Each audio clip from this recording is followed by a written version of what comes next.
Hi folks, Harry here. If you look behind me, you can see a lot of Stephen King books, and if you have watched any of my videos on my channel, you will know that the thing I talk about most is Stephen King books. However, there's quite a few of these books that I've never really spoken about in depth on my channel. So I have made a video where I ranked every single Stephen King novel. You can go watch that, I'll link a card up here. But in that video, I only gave very brief summaries of my thoughts of those books and just my general justification for why I put that book in a certain place in that ranking, and I didn't really go too much in depth as to what I really think about said book. So today I've just chosen to go over 5 Stephen King books that I've never really spoken about much in detail on my channel, and I'm just going to share some in-depth thoughts about those books without spoiling them. And the first of those is going to be Dolores Claiborne. So Dolores Claiborne basically just consists of one sprawling, long narrative. It follows a woman called Dolores Claiborne who is accused of a murder, and she's not guilty of the murder, but she happens to confess to something else. And the whole book is basically just 300 pages of this woman confessing to her crime. So when I read this book, I rated it 3 stars, because I just thought it was relatively average. And this one is the perfect example of a Stephen King book where I don't love it, but I absolutely don't hate it. I think that the narrative style in Dolores Claiborne is one of the most unique that Stephen King has ever written. I think it's really, really impressive that he managed to construct basically 300-page monologue in this dialect, because it is written in like a New England dialect and it can be quite difficult to read at times, but it's very, very impressive that King managed to maintain this style. There's also some really, really thrilling bits in here, and I absolutely loved them. They were so intense somehow. This book is really, really engaging despite its sprawling narrative. I love it. My main problem with this book though is kind of difficult to argue, because I've just said that it's quite engaging, but simultaneously somehow it feels like there's nothing really pushing it forward. There's nothing that really drives the novel, even though you still want to read it. It's like you stay for the characters, you stay for the narration, but the general storyline doesn't hook me straight away. This is in the trio of novels that King wrote in the 90s which focus around female main characters. And I think out of Jessie from Gerald's Game, Dolores from Dolores Claiborne, and what's-her-face, Rosie in Rose Madder, I think Dolores is my favourite. I'm definitely planning on rereading it in the future because I think I need to properly refine my opinions on it. And me talking about this book is becoming a sprawling narrative just like this book because I don't know what to say about it. Yeah, I'm encountering an issue here. I've never talked about these books on my channel, so I don't know how to talk about these books on my channel. This is a mess. The next book I'm going to talk about is, here we go, Roadwork. So Roadwork is one of the earliest novels that Stephen King released under the name of Richard Bachman, and it's basically just a character study about a man called Barton, and the government are planning on building a road right through where his house is, and he really, really doesn't want to abandon his house based on an emotional attachment to his son who died. So this novel is basically just a character study about a man dealing with emotional attachment, and it's pretty dull. This is one of my least favourite Stephen King novels. I ranked it quite low on my ranking every single Stephen King novel list, and it's just generally not very engaging. It's quite dull. I do find the character of Barton really, really interesting, and I do appreciate the character study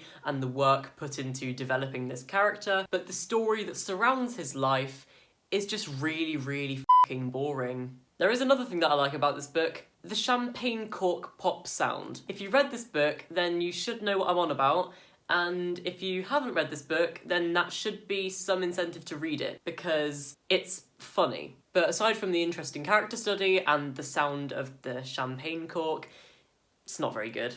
So on my channel I talk a lot about Stephen King novels, but I don't often talk about his short story collections, and one of my favourite of his short story collections, and one of his most underrated, is Nightmares and Dreamscapes. Nightmares and Dreamscapes is a short story collection which basically just consists of short stories which came to Stephen King in his dreams. So it's relatively fitting that most of these stories are absolutely bizarre and very, very insane. Something which could only appear in a horror writer's dreams. And the vast majority of these stories are batshit crazy. They are absolutely mental. But that is why I love this collection. It's so wacky. This is filled with some Stephen King's weirdest material that he's ever written. So it is an absolute roller coaster. So I'm just going to share my 5 favourite stories from this collection. The Night Flyer is basically a vampire mixed with a chase story. Popsy is another vampire story which kind of connects to the Night Flyer in quite an interesting way, so I absolutely love that one. Chattery Teeth, it's about a pair of chattery teeth. It's really weird. You Know They Got a Hell of a Band is about a ghost town filled with the ghosts of dead rock stars. It's awesome and very brutal as well. I love it. And also Rainy Season. Some people get trapped in a town where it rains killer frogs. So as you can tell, this is weird. It's absolutely bonkers, but that's why you should read it. Give it a go. Let's go for a book that's very, very recent. If It Bleeds. As far as I'm aware, I haven't spoken about If It Bleeds since it came out. I think I did a review for this book back when it came out, but it's a really bad review and I filmed it a couple of days after I finished the book and I feel like I didn't gather my thoughts well enough. But If It Bleeds is average to me. I like all of the stories in here, but they're not brilliant, except for a couple. So the first story in this, Mr. Harrigan's Phone, is fantastic. It's a really, really creepy story about messages from the grave. It's fantastic. It's got really good commentary on technology, and it is eerie. The second one, Life of Chuck, is pretty good. It's a dystopian story, but it's told from the ending and then it's working its way back to the beginning, so it plays with chronology a bit, and I've never really seen Stephen King do it that well, and I was really, really impressed with that one. The third one, If It Bleeds, is a sequel to The Outsider. This is my least favourite one, and it's just a bit average. It's just a bit meh. If you really, really like The Outsider, you might like If It Bleeds, but if you don't like The Outsider, you won't like it. I just didn't find If It Bleeds anywhere near as engaging as I found The Outsider. And the fourth one is Rat, which is about a writer with writer's block. Sounds familiar. And there's a rat that grants wishes. It's really, really strange, but it's also got quite a wintry feel to it, and it's really cool. So really, the only story that I don't massively like in this is the title story, If It Bleeds.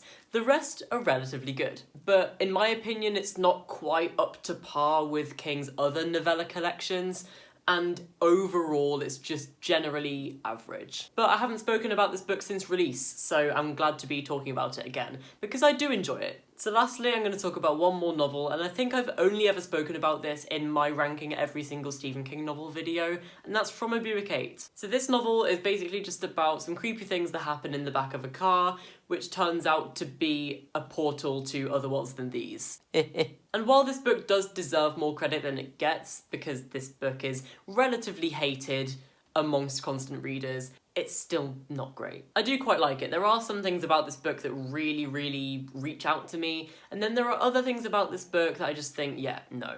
The one thing that I would say about this book is it doesn't feel like it's got a beginning, a middle, and an end.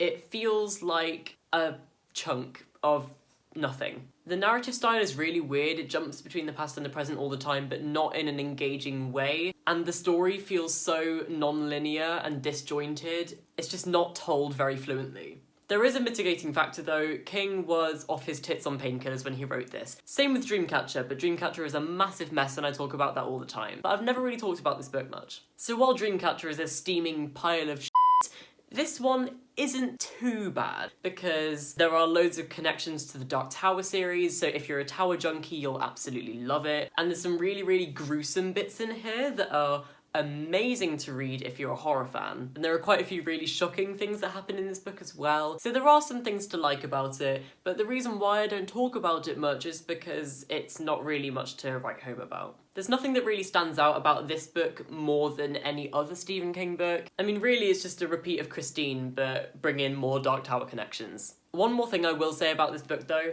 I think this could have been fantastic as a novella or a short story. This is over 400 pages and it really, really does not need to be. It feels like it was just fleshed out for no reason. I find a lot of similarities between From a Buick 8 and Mile 81, which is a story in The Bazaar of Bad Dreams. And I think King executed the idea a million times better in Mile 81 than he did in From a Buick 8. So I don't say this about many King books, but I don't think this book needs to exist. It's not bad, it's not brilliant, it's just a bit forgettable amongst King's entire vast bibliography. So those are my opinions on some Stephen King books that I don't really talk about that often. So if you've ever left a comment saying, oh, what do you think about this book? You never really talk about it much. I hope these have answered your questions. It's also likely that this is my last video before Christmas if I get this video out before Christmas. So have a great Christmas if I don't see you again. If you want to follow me on my social medias, it's all linked down below in the description, and I will see you next time with a new video. Goodbye.